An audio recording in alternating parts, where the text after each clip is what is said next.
Saudara, Muzakarah ke-7 Ulama Tauhid Sufi se-Asia Tenggara di Kabupaten Aceh Singkil secara resmi dibuka tadi malam. Kegiatan ini dihadiri ribuan jemaah dari berbagai provinsi maupun jemaah dari negara-negara ASEAN. Hujan lebat yang mengguyur tidak menyurutkan keinginan jamaah untuk mengikuti rangkaian acara pembukaan Muzakarah ke-7 Ulama Tauhid Sufi se-Asia Tenggara yang dilaksanakan di alun-alun depan kantor Bupati Aceh Singkil. Muzakarah kali ini mengambil tema rekonstruksi peran tasawuf dalam historitas peradaban Islam Melayu untuk kemajuan Indonesia masa depan.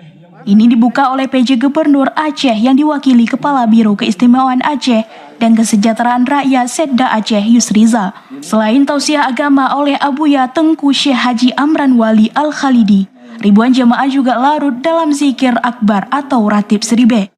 Dalam kegiatan ini juga dilaksanakan peluncuran buku Menghidupkan Kembali Khazanah Klasik Tasawuf Aceh, Potret Abuya Amran Wali Al-Khalidi dan Pemikiran Tasawuf di Aceh Kontemporer yang ditulis oleh Profesor Rubaidi, Guru Besar Ilmu Tasawuf UIN Sunan Ampel, Surabaya.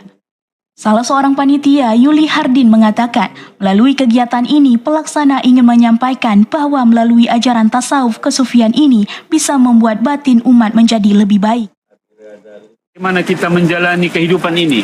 Karena dengan ajaran tasawuf kesufian ini bisa membawa batin umat sekarang untuk bisa lebih baik. Sehingga revolusi mental yang dicanangkan oleh pemerintah, sebetulnya konsepnya itu adalah dengan tasawuf dan kesufian ini. Kita harapkan dengan ajaran tasawuf dan kesufian, pertama sekali Aceh ini bisa lebih jaya kembali seperti dulu, Aceh Singkil bisa lebih baik lagi seperti dulunya ketika ajaran Syekh Abdul Rauf Singkil ini dikembangkan di Aceh sehingga membuat Aceh jaya.